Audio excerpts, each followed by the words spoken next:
So then he says, خَلَقَ الْإِنسان. My final words to you guys, inshallah ta'ala. I know I said final before. This is final. خَلَقَ الْإِنسان. You know the word insan, Ibn al-Faris argued it could be two origins. It could be nasiya, means human beings are very forgetful. Or it could be from uns, which means human beings are very loving. Alligators are not very loving. Lions are not very loving. You know? Other animals, they have some love, but not like human beings. We can even show love to other animals. We can show love to other human beings. We can show love to strangers, right? We have that ability. So we have uns in us. They are wahsh and we are uns. So there's two meanings to the human being. One, that we are forgetful, and the second, that we have what? Love. Allah chose this message perfectly for people who are forgetful. For people who are forgetful. Because when people forget, what do they need? Reminder. And one of the names of the Quran is reminder. In huwa illa dhikrun. Kalla innaha tadhkira. Wa dhakkir bil Quran man yakhafu wa'id. Quran is reminder because we are insan. So he says, I taught the Quran because you're insan. You forget, that's why I gave you a reminder. You keep forgetting, so I keep reminding you over and over again. That's why I did that. Subhanallah. And the second is love.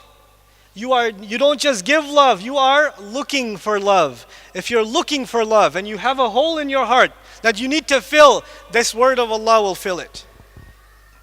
This word of Allah will give you, you'll appreciate the love Allah has for you, the honor He's given us, how high His word is. وَكَلِمَةُ اللَّهِ هِيَ الْعُلْيَا, He says in Surah At-Tawbah. The word of Allah is the highest there is. There's nothing higher than the word of Allah.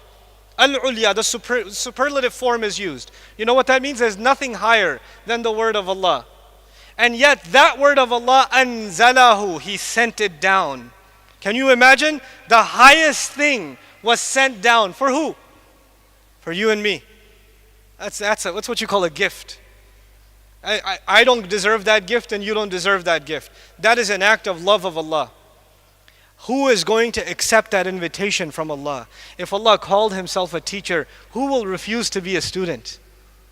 You know? And if you start now, I don't care if you're 70 or 7, if you turn to Allah and say, Ya Allah, I want to learn your book.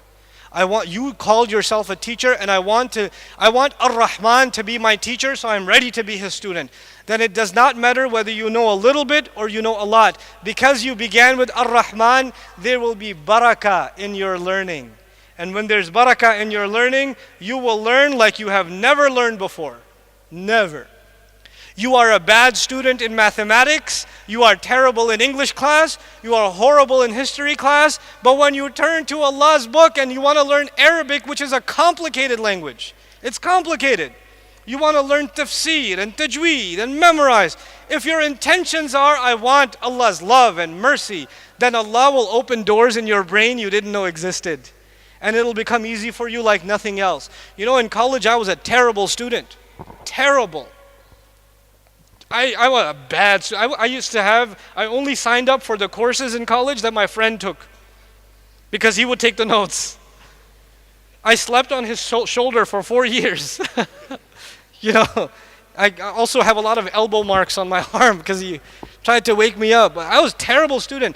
But when I started learning Quran and Arabic, I did not have to review twice. I learned something once and it came in my head. It's not because I'm smart, because I know how dumb I am. I'm a witness to myself. Allah makes things easy. وَلَقَدْ يَسَّرْنَا الْقُرْآنَ لِلذِّكْرِ. Allah makes it easy. We don't make that easy. You make the intention and Allah will make that easy for you. This is the message I want to share with all of you, really. I want you to become students of this book, students of this language. Don't be intimidated by it. Don't be intimidated by it.